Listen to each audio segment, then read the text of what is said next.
Hello students, welcome to the online platform of anthropology classes. As you all know that anthropology is a very important optional subject for UPSC and state civil services exams.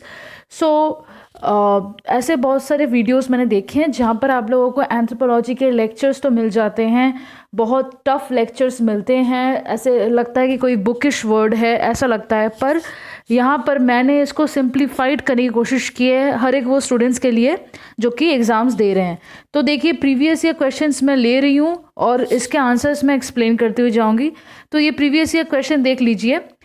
एक तो question बनता है, मैंने religion topic लिया है, ठीक है, religion के ऊपर मैं बताऊंगी what is religion according to E.B. Tylor, mention the differences between magic and religion and science. ठीक है, तो ये 15 मार्क्स का क्वेश्चन है। यहाँ पर बोला गया है रिलीजियन एज पर E.B. टाइलर। E.B. टाइलर एक ब्रिटिश एंथ्रोपोलॉजिस्ट है, इसके अकॉर्डिंग रिलीजन क्या है ये लिखना पड़ेगा, और डिफरेंसेस किसके between magic, religion and science, ये तीनों के बीच का डिफरेंस आपको यहाँ पर लिखना पड़ेगा। ये पूरे 15 मार्क्स का क्वेश्चन होगा। इसको मतलब कि 15 मार्क्स का क्वेश्चन है, इसको मतलब कि 150 से ज़्यादा वर्ड्स का लिखना पड़ेगा, 200 to 250 वर्ड्स का आएगा ये।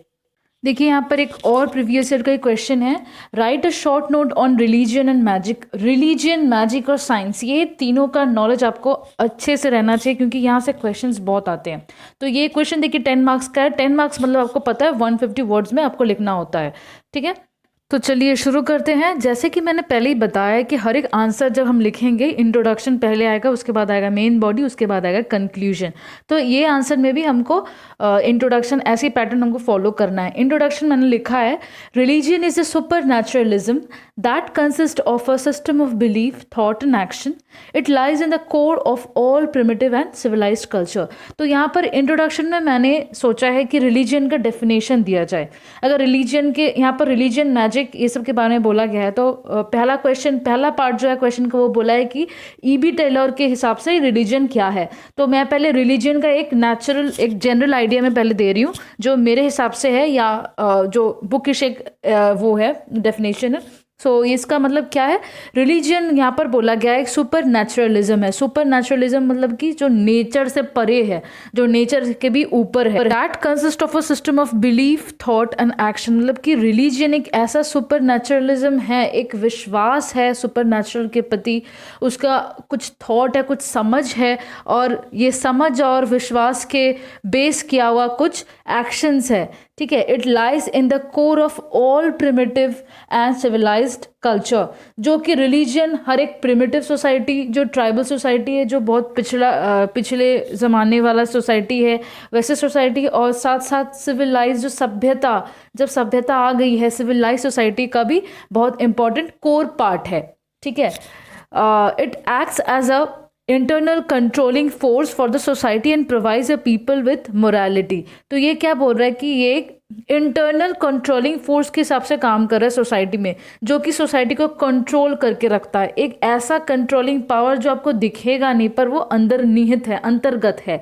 Okay, and provides the people with morality, मतलब कि जो कि कंट्रोल तो करता ही है सोसाइटी को, और क्या करता है, पीपल को एक मोरालिटी देता है, जो वैल्यूज। ये मोरालिटी क्या है, अब नेक्स्ट सेंटेंस से बताया गया है, this morality is a body of certain principles and rules concerned with the goods and evils as manifested by the conscience. हमारा जो कॉन्साइंस है, हमारा जो विवेक है, ठीक है, हमारी जो आत्मा है, वो जिसे गुड और जिसे इविल मानती है, उसके ऊपर हमारा मोरालिटी बेस किया गया है। ये एक सर्टेन प्रिंसिपल्स है, कुछ आदर्श हैं, कुछ रूल्स हैं, जिसके ऊपर हमारा गुड्स और इविल, मतलब क्या गंदा है, क्या बुरा काम है, क्या भला काम है, इसका हमको, हमारा जो ये सोच है, इसी को कहते हैं मोरालिटी। मतलब कि रिलीजन ये क्या पैदा करता है, लोगों में एक मोरालिटी पैदा करता है कि लोग डरे, गुड से, गुड को वो अपनाएं और इविल से डरे, इविल को हटा दे। तो यही रिलीजन का काम है। तो देख लेते हैं अकॉर्डिंग टू द क्वेश्चन, हमको डेफिनेशन ऑफ रिलीजन पहले पूछा है अकॉर्डिंग टू E.B. टाइलर। तो एडवर्ड बर्नेट टाइलर एक ब्रिटिश एंथ्रोपोलॉजिस्ट हैं जो कि अपने बुक में लिखते हैं, प्रिमिटिव कल्चर उनका बुक का नाम है, 1871 में जिसको जो पब्लिश हुआ है, उसमें वो डिफाइन करते हैं रिलीजन को as the belief in spiritual beings. तो ये बिलीफ क्या है, किसके प्रति है, स्पिरिचुअल बींग्स के प्रति। स्पिरिचुअल क्या है, स्पिरिट्स है, सोल्स है, आत्मा है, आत्मा के ऊपर जो एक विश्वास है, यही है रिलीजियन। ये कहते हैं ईबी टायलर।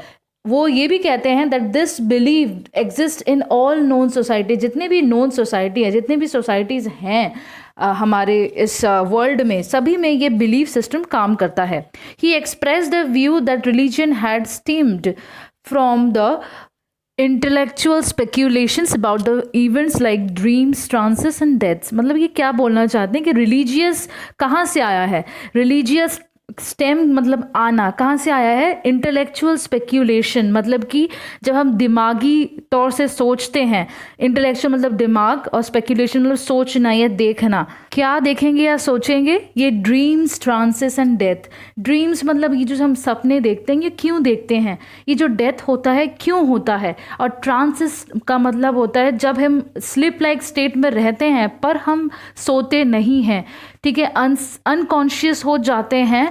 जैसे कि जब हम कहते हैं ना कि बहुत भावुक हो जाते हैं, जैसे कि माता आ गई है, भूत चढ़ गया है, ये जो स्टेट है जो हम बोल सकते हैं कि वो सो भी नहीं रहे, हम जाग भी नहीं रहे हैं, ऐसा एक स्टेट है, इसको कहते हैं ट्रांसेस। ओके, तो एज अ होल टाइलर यही कहना चाहता है कि जो रिलीजियन है ये हमारे इस दिमागी तौर से ये सब इवेंट्स को जब हम सोचते हैं, ये जब बहुत ज़्यादा सोच लेते हैं और ये सोचने के ऊपर बेस किया हुआ है, ये हमारा रिलीजियन। तो चलिए अब इसके नेक्स्ट स्लाइड में जाते हैं। His preposition was 3 folded, 3 fold का उनका प्रपोजिशन था। क्या क्या उन्होंने कहा है, 3 पॉइंट उन्होंने कहा है। Religion is developed out of fear, जब हम डरते हैं, जब हम किसी चीज़ से डरते हैं, हम उसकी पूजा करते हैं, इस तरह से रिलीजन आया है। Though there are great diversities in the form of religion in the world, the core of matter of all religion are the same. इतने सारे भिन्न भिन्न डाइवर्सिटी है रिलीजन के, कहीं कोई क्रिश्चियन है, कोई मुस्लिम है, कोई हिंदू है, पर ये सब रिलीजन का एक चीज़ कॉमन है। वो क्या है, ये जो डर है, वो भगवान से डरते हैं लोग और भगवान की पूजा भी करते हैं, यही है रिलीजन का कोर थिंग, सेम है। और थर्ड पॉइंट क्या है, all religions acknowledge a super natural power, मतलब कि कोई भी रिलीजियन हो, सब एक सुपर नेचुरल पावर पे बिलीव करते हैं जो कि नेचुरल नहीं है, वो नेचर से परे है, बियॉन्ड द नेचर है। तो वो ये भी कह रहे हैं कि his believe was in 2 things, 2 चीज़ों में वो बिलीव करते हैं। The human soul that survives bodily death and belief in other spirits including deities, मतलब कि एक तो होता है ह्यूमन का सोल जो कि जिसको डेथ मिलता है, बॉडली डेथ, वो चले जाता है, इस दुनिया से चले जाता है दूसरे दुनिया में। और एक क्या होता है, एक स्पिरिट होता है जिसका कभी मरण नहीं होता, जो कभी नहीं मरता, जो डीटी के हिसाब से या स्पिरिट के हिसाब से, सोल के हिसाब से हमारे साथ हमेशा रहता है। तो ये दोनों चीज़ पे वो बिलीव करते हैं और इसी थ्योरी को उन्होंने एनिमिज्म नाम रखा है। तो एनिमिज्म कहाँ से आया है, एनिमा से। एनिमा मतलब होता है ब्रीथ या सोल, एक मतलब कि एक आत्मा जो आपके हर तरफ घूम रही है। ओके, तो टाइलर ने बोला है कि the animism was the foundation of all religion, मतलब कोई भी रिलीजियन हो वो स्टार्ट हुआ है एनिमिज्म से। रहा हमारा क्वेश्चन का फर्स्ट पार्ट था। अब हम सेकंड पार्ट में आएंगे जहाँ पर बोला गया है difference between religion, magic and science. तो मैं पहले रिलीजियन और मैजिक का पहले मैं कंपैरिजन करूँगी, उसके बाद मैं रिलीजियन साइंस, उसके बाद मैजिक साइंस, ठीक है। तो देखते जाइए कैसा होता है। तो मैंने फर्स्ट स्लाइड लिया है। The valid distinction between religion and magic was first pointed out by sir James Fraser in the book the golden बो, ठीक है। तो द गोल्डन बो में उन्होंने क्या लिखा है कि रिलीजन और मैजिक का जो डिस्टिंक्शन है, डिफरेंस है, वो उन्होंने फर्स्ट अपने इस बुक में लिखा है। किसने, James Frazer. He is regarded as the founder of the concept of magic. Concept of magic first anthropology में कौन लेकर आया था, सर जेम्स फ्रेजर।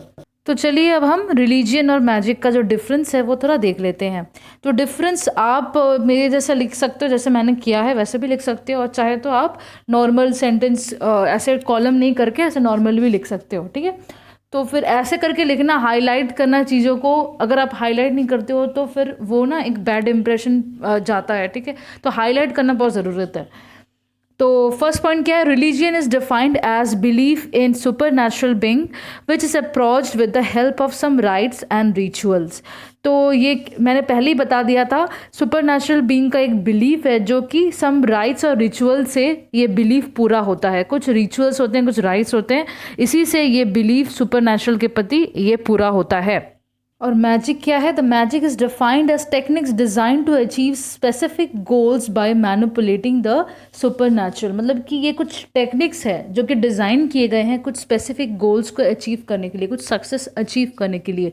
कैसे अचीव करेंगे, by manipulating supernatural. Supernatural जो है, ये जो स्पिरिट है, ये जो स्पिरिट का वर्ल्ड है, इसको मैनिपुलेट करके, इनको समझा बुझा के एक कुछ टेक्निक से, कुछ डिज़ाइन से अपने गोल्स को पूरा करने के लिए, अपने गोल्स को अचीव करने के लिए, ये है मैजिक। ठीक है, तो सेकंड पॉइंट क्या है, the notion of God. God is viewed as supernatural power exercising control over everything. तो रिलीजन क्या समझता है कि गॉड जो है एक सुपर नेचुरल पावर है, ईश्वर एक सुपर नेचुरल पावर है, नेचर से परे है, नेचर से बियॉन्ड है, जो कि हर चीज़ को अपने अंदर कंट्रोल करके रखता है। और मैजिक क्या समझता है, no concept of God, God का कोई कंसेप्ट है ही नहीं, but spirits which are good as well as evil and can be manipulated. कुछ स्पिरिट्स हैं, रहते हैं, गॉड कुछ नहीं होता, स्पिरिट्स कुछ होते हैं जो गुड्स भी होते हैं, इविल भी होते हैं। बुरे स्पिरिट्स भी होते हैं, बुरी आत्मा भी होती है और अच्छे आत्मा भी होते हैं, और इनको मैनिपुलेट करके ही आपका काम निकल सकता है। ये मैजिक समझता है। तो चलिए नेक्स्ट पॉइंट देख लेते हैं, प्रैक्टिशनर एटीट्यूड टुवर्ड्स गॉड। जो ये प्रैक्टिस कर रहा रिलीजन, उसका एटीट्यूड गॉड के प्रति क्या है। Priest occupies lower position than God. मतलब कि रिलीजियन में जो प्रीस्ट है, जो ब्राह्मण है या जो पुरोहित है, वो क्या करता है, अपने आप को गॉड से नीचे मानता है, भगवान को सबसे ऊपर मानता है। और मैजिक क्या है, magician regards himself superior then super natural beings and think that he can control super natural. मतलब ये मैजिशियन क्या करता है, अपने आप को जो सुपर नेचुरल बींग्स है, जो स्पिरिट है, इससे बहुत ऊंचा मानता है, और वो ये सोचता है कि ये स्पिरिट्स को वो कंट्रोल कर सकता है, ओके, काबू में ला सकता है। अब सेकेंड पॉइंट देखिए, they beg for favour of the God. तो रिलीजियन क्या है, वो भीख मांगते हैं गॉड से, वो आराधना करते हैं, पूजा करते हैं ताकि गॉड उनको फेवर करे। पर मैजिक में क्या है, the attitude is that coaxing and forcing supernatural. मतलब कि सुपर नेचुरल को फोर्स करना, स्पिरिट्स को फोर्स करना कि तुम मेरी बातें मानो, मैं जो कह रहा हूँ तुम मेरा डिमांड पूरा करो, इसको फोर्स करना, ये मैजिक में होता है। अब देखिए नेचर ऑफ गोल, आपके जो गोल हैं उसके नेचर कैसे हैं। तो रिलीजन में क्या है, ये the goal is primarily non utilitarian, collective and abstract which can not B attend instantly. मतलब कि ये जो गोल है, जो सक्सेस है, जो वो मांग रहे हैं, वो इंस्टेंटेनियसली नहीं आएगा। मतलब कि अभी अभी मांग रहे हैं कि अभी अभी आ जाए, तो ये नहीं आता है। वो आराधना पूजा करते रहते एक विश्वास के साथ कि गॉड उनके साथ है, भगवान उनके साथ है, भगवान उनकी रक्षा करेंगे। पर मैजिक में क्या होता है, ये क्या है, यूटिलिटेरियन है, इंडिविजुअलिस्टिक है, and pertains to material world, it can be attained instantaneously. मतलब कि ये जो है मैजिक जो है, ये बहुत यूटिलिटी का, बहुत प्रॉफिटेबल है। अगर आपको प्रॉफिट नहीं मिल रहा है इंस्टेंटली, तो आप ये मैजिक, आपका कोई फ़ायदा नहीं हुआ मैजिक करके, ठीक है। तो ये बहुत ज़्यादा अपने यूटिलिटी पे ध्यान देता है, बहुत इंडिविजुअलिस्टिक है, मतलब अपना काम, सेल्फिश है बहुत ज़्यादा मैजिक। अपना काम सिद्ध करने के लिए वो सुपर नेचुरल को का जो पावर है, नेचर से परे जो पावर है, उसको वो मैनिपुलेट करे अपने काम के लिए, ओके। नेक्स्ट पॉइंट देखिए, condition of performer. Priest is emotionally involve and he worship with great devotion. तो रिलीजन में क्या है, बहुत इमोशनल है, इमोशनली इन्वॉल्व होता है प्रीस्ट, और बहुत डेडिकेशन से, बहुत डिवोशन से पूजा करता है या आराधना करता है भगवान की। और मैजिक में क्या होता है, magician doesn't have any emotion, कोई इमोशन नहीं रहता है, वो बस एक क्लाइंट है, क्लाइंट के साथ जैसे बिहेव करना चाहिए वैसे ही बस बिहेव करता है, and is behaviour is instrumental, बहुत ज़्यादा प्रोफेशनल वे से बिहेव होता है, कोई डेडिकेशन, कोई डिवोशन है नहीं इसमें। एक्सेप्शन, एक एक्सेप्शन है अजांडिस इन जो अजांदिस होते हैं उनके मैजिक में थोड़ा डिफरेंस देखा गया है। तो ये इवन पिचार्ड ने इसको स्टडी किया था। चलिए नेक्स्ट पॉइंट देखते हैं, नेचर ऑफ रिचुअल। रिचुअल कैसा है? Rituals are always fixed in advance, public in nature and mostly day time. तो इनका जो रिचुअल है बहुत खुलेआम होता है, पब्लिक रहते हैं उसी वक्त उसी टाइम में होता है रिचुअल्स, और ये पहले से फिक्स किया हुआ रिचुअल होता है और ये कॉमन होता है। कोई भी पूजा हो common, rituals are commons, okay.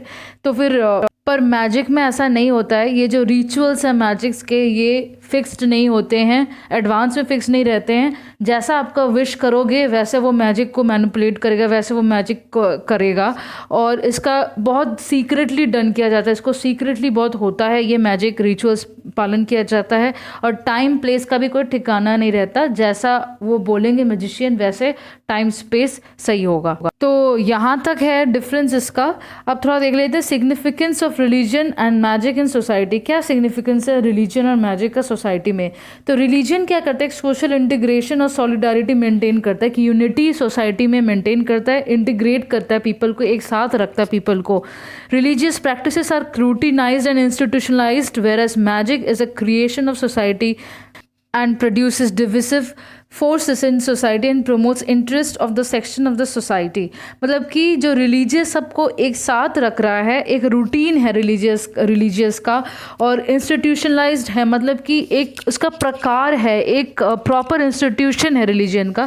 पर मैजिक का ऐसा कुछ नहीं है, वो सोसाइटी उसको क्रिएट करती है, और वो भी क्या करता है, सोसाइटी को इंटीग्रेट नहीं करके रखता, ये सोसाइटी को डिवाइड कर देता है। क्योंकि देखिए इंडिविजुअलिस्टिक है, सेल्फिश है। जब कोई एक अपना कार्य सिद्ध करने के लिए दूसरे का कार्य भंग कर देता है, तो मतलब क्या वो डिवीजन पैदा कर रहा है सोसाइटी में।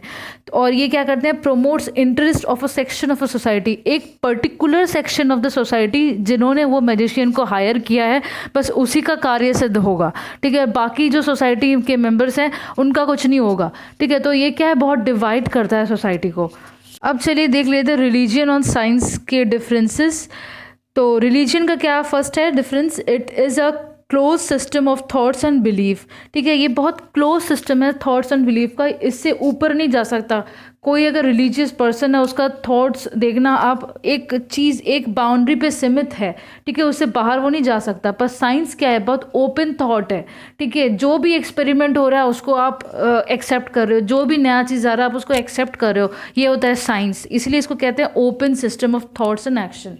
नेक्स्ट पॉइंट देखो, बिलीव्स आर सैक्रेड, और साइंस का है सेक्युलर, नो एनी सैक्रेडनेस। मतलब कि रिलीजन का जो है वो सैक्रेड बिलीव्स होता है, मतलब बहुत प्योर होली बिलीव रहता है। और साइंस का है ये ऐसा कोई सैक्रेडनेस नहीं रहता। जैसा हो रहा है, जैसा एक्सपेरिमेंट हो रहा है, जैसा ऑब्जर्वेशन हो रहा है, जैसा इंटरप्रिटेशन हो रहा है, वैसे ही हम साइंस को मान लेते, स्वीकार कर लेते हैं। नेक्स्ट देखिए कहा गया है not open to any empirical testing and can not be questioned. ये रिलीजन का है, मतलब कि कोई आप टेस्ट नहीं कर सकते रिलीजन के एक वैल्यू, एक बिलीफ को लेके आप उसको सोच रहे हो कि नहीं मैं देखता हूँ, इसको टेस्ट करता हूँ, एक्सपेरिमेंट करता हूँ इसका, तो ये आप नहीं कर सकते। कोई टेस्टिंग आपका उससे नहीं होगा, कोई बिलीफ को कोई टेस्ट नहीं कर सकते। And can not B question, क्यों हो रहा है, क्यों नहीं हो रहा है, इसका आप क्वेश्चन नहीं कर सकते। आप क्यों फूल चढ़ा रहे हो, क्यों उसको तिलक चढ़ा रहे हो, ऐसे क्वेश्चन आप नहीं कर सकते रिलीजन में। पर साइंस में क्या है, आप ऑलवेज क्वेश्चन कर सकते हैं, ठीक है। आप एक्सपेरिमेंट्स कर सकते हैं, ऑब्जर्वेशन कर सकते हैं, इसीलिए इसको कहते हैं एम्पेरिकल टेस्टिंग आप कर सकते हैं साइंस में। तो उसके बाद नेक्स्ट पॉइंट में चलते हैं, रिलीजियन इज़ मोर इमोशनल, और साइंस जो है वो इमोशन लेस है। ये तो पता ही है आपको, क्योंकि साइंस बहुत लॉजिकल होता है, बहुत रेडिकल होता है, इसीलिए लॉजिक्स जहाँ है वहाँ पर इमोशंस का कोई वैल्यू नहीं होता। उसके बाद पॉइंट देख लीजिए, religion is mostly benevolent and social welfare oriented. सबको पता ही है, कोई भी देखिए मंदिर हो, चाहे कोई भी जगह हो, गुरुद्वारे हो, हर जगह देखना फ्री में आप लोगों को खाना मिलता है। कई कई जगह डोनेशन लेते हैं, बहुत कम जगह है डोनेशन लिया जाता है, पर लोगों की सेवा की जाती है हर मंदिर में। कहीं किसी को आश्रय चाहिए होता है तो वो मंदिर में जाके रुक सकता है। तो मतलब कि ऐसा काम जो बेनिवोलेंट है, जो बेनिफिशियल है लोगों के लिए, जो लोगों को मतलब कि एकता, यूनाइट बना के रखता है, तो ये काम है रिलीजियन का। जहाँ की साइंस जो है वो मेलिवोलेंट भी हो सकता है, बेनिवोलेंट भी हो सकता है, मतलब कि वो वॉरफेयर के कामों में भी, जैसे बॉम्ब बना सकता है, वो ऐसे कोई खतरनाक मिसाइल बना सकते हैं जो कि सोसाइटी को तहस नहस कर दे, ये भी कर सकता है। या साइंस बहुत अच्छे कामों के लिए भी यूज़ हो सकता है। तो साइंस के दोनों एक तो मेलिवोलेंट होता है, दूसरा एक बेनिवोलेंट, दोनों होता है। पर रिलीजियस जो होता है वो कभी मेलिवोलेंट नहीं होता, वो हर वक्त बेनिफिशियल होता है। अब ये जो देखिए अबव डिफरेंसेस है, ये किसने दिया है? टायलर, फ्रेजर और मैलिनोव्स्की, ये सारे एंथ्रोपोलॉजिस्ट ने ये सारे डिफरेंसेस को लिखा है या इन्होंने दिया है। ओके, अब देख लेते हैं डिफरेंसेस बिटवीन मैजिक और साइंस। मैजिक और साइंस के क्या क्या डिफरेंसेस है? तो मैजिक में देखिए it deals with the super natural world, एक सुपर नेचुरल वर्ल्ड से डील करता है, पता ही है आपको। साइंस में क्या है? Deals with the natural world, ये ऑब्वियसली नेचर से डील करता है। नेचुरल वर्ल्ड में जो जो हो रहा है इसी सब चीज़ से वो डील करता है साइंस। और मैजिक क्या है? Magic is based on wrong assumption regarding casual relation. Frazer call magic the bastard sister of science, मतलब कि मैजिक जो है बहुत रॉन्ग एजम्पशन में कि ये होगा तो ऐसा हो जाएगा, मैं ऐसा कर दूंगा, मैजिशियन ऐसा ये सब सोचता है कि मैं सबसे ऊपर हूँ, मैं चाहूँ तो ये कर सकता हूँ, वो कर सकता हूँ, ये मतलब फॉल्स एजम्पशन है। फ्रेजर ने इसीलिए इसको कहा है बास्टर्ड सिस्टर ऑफ साइंस, जो कि मतलब कि नाजायज़ बहन है, सिस्टर है साइंस की, मतलब कि जिसका कोई अस्तित्व है नहीं मैजिक का। मैजिक एक रॉन्ग फॉल्स एजम्पशन में बिलीव रखता है। और साइंस क्या है? Science is based on true and logical assumption, ये तो समझ में आ रहा है, इसमें लॉजिक है, रेडिकल है। Attitude of science is matter of fact, it assumes only natural causes and arrives at result only after observation, experiment and unification। मतलब कि जो एटीट्यूड है साइंस का वो एक मैटर ऑफ फैक्ट है, मतलब कि हर वक्त रियल होता है। और it assumes only natural causes, जो भी नेचर में होए जा रहे हैं, जो चीज़ें हो रही हैं, इसी को वो कॉजेज मानता है, इसी के ऊपर वो काम करता है। और ये रिजल्ट जो है, ये ऑब्जर्वेशन, एक्सपेरिमेंट और यूनिफिकेशन के बाद, ये सब कुछ होने के बाद ही इसका रिजल्ट निकलता है साइंस का। पर मैजिक का एटीट्यूड देख लीजिए, is an element of amazement and expectation, uncertainty etcetera, मतलब कि इसमें हो भी सकता है, नहीं भी हो सकता है। अनसर्टेनिटी है कि मैजिक आपका सक्सेस हो भी सकता है, नहीं भी हो सकता है। एक एक्सपेक्टेशन है कि हाँ शायद सक्सेस हो जाएगा, आज मेरा ये बन जाएगा, आज मेरा तो काम बन जाएगा। ये जो क्लाइंट का सोच है, ये एक एक्सपेक्टेशन है, ये खरा उतर भी सकता है इस पर और नहीं भी हो सकता है। एक अमेजमेंट है कि एक सरप्राइज, यार ये कैसे हो गया, ये तो नहीं होना चाहिए, कैसे हो गया, एक सरप्राइजिंग मिराकल। तो मैजिक एक साइंस से बहुत बहुत अलग है, बहुत दूर का रिश्ता है इनका, ठीक है। अब देख लीजिए, बोला है magic assumes occult causes and works in an atmosphere of distinct uncertainty, excludes verification as a part of its technique. मतलब कि एक ओकल्ट कॉजेज के ऊपर मैजिक बेस क्या रहता है? ओकल्ट मतलब कि एक एम्बिगियस, मतलब कि जो बहुत अंडरस्टैंडेबल नहीं है, आप समझ नहीं सकते कि कैसे कैसे इसके कॉजेज हैं। और ये works in N atmosphere of distinct uncertainty, और इतना अनसर्टेनिटी है मैजिक का कि ये हो भी सकता है, नहीं भी हो सकता है, मैजिक ऐसा है। Excludes verification as a part of its technique, और क्यों नहीं हुआ इसका भी वेरिफिकेशन आपको नहीं मिलेगा, ठीक है। Science assumes only natural causes and arrives eight result only after observation and unification. मतलब कि साइंस, जो मैंने पहले बताया, नेचुरल कॉजेज के ऊपर बेस किया रहता है, और जब ऑब्जर्वेशन हो जाएगा, यूनिफिकेशन हो जाएगा, तभी इसका रिजल्ट निकलेगा। Failure of magic is suppose to be due to some error in performance of ritual और due to counter magic by some powerful performer. मतलब बोला गया है अगर मैजिक फेल हो जाता है तो वो किस वजह से होगा कि परफॉर्मेंस, रिचुअल का जो परफॉर्मेंस है उसमें कुछ गलती हो गया है, और due to counter magic by some powerful performer. मतलब कि यहाँ पर समझ लो कुछ मैजिक चल रहा है और दूसरे उसके अगेंस्ट में कोई और काउंटर मैजिक कर रहा है, तो इसीलिए आपका मैजिक नहीं चला, ये माना जाता है मैजिक ना चलने का, ठीक है। पर साइंस में ऐसा है नहीं। फेलियर जो है साइंस का वो इनएडिक्वेट नॉलेज, अगर आपके पास नॉलेज प्रॉपर नहीं है, और can be corrected by further research. अगर आपके पास नॉलेज नहीं है तभी आपका ये गलती होगा, साइंस में फेल होगा साइंस, और ये इसको आप करेक्ट भी कर सकते हो जब और फर्दर रिसर्च के साथ आप इस साइंस को करेक्ट भी कर सकते हो। अब हमारा लास्ट पार्ट है क्वेश्चन का, वो है कंक्लूशन। ठीक है, तो कंक्लूशन में तो मैंने पहले ही बोला है, आप कुछ भी लिख सकते हो, अपनी मर्ज़ी से लिखो, चाहे या कोई ऑथर की वाणी लिख दो, पर आप जो भी लिखोगे वर्ड लिमिट के अंदर होना चाहिए और 2 to 3 लाइन्स, उससे ज़्यादा नहीं होना चाहिए। कंक्लूशन तो समझ में ही आ रहा है, एक छोटा सा समरी है। ठीक है, तो मैंने यहाँ पर कंक्लूशन में ये लिखा है, ये ऑथर रुडोल्फ वर्चोव एक ऑथर है। तो देखिए क्या कह रहे हैं, the task of science therefore is not to attack the object of faith. तो साइंस का ये टास्क नहीं है कि कोई भी ऑब्जेक्ट ऑफ फेथ को वो अटैक करे, but to establish the limits beyond which knowledge can गो।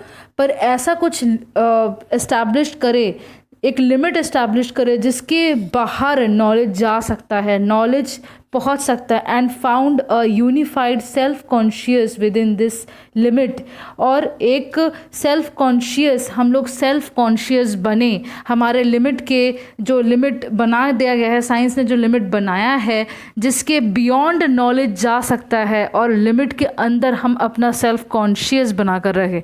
मतलब कि साइंस का यहाँ पर पॉजिटिव रोल बोला गया है, जो कि किसी भी फेथ, कोई भी रिलीजियस फेथ को तोड़ने के लिए नहीं बना है, पर कि एक नॉलेज का लिमिटलेस नॉलेज बनाने के लिए साइंस बना है। और जो कि वो लिमिटलेस नॉलेज हमको क्या करेगा, हमारे सेल्फ कॉन्शियस को लिमिट में रखेगा, हम खुद को जान पाएंगे, खुद का एक्सप्लोरेशन कर पाएंगे, इसीलिए साइंस बना है।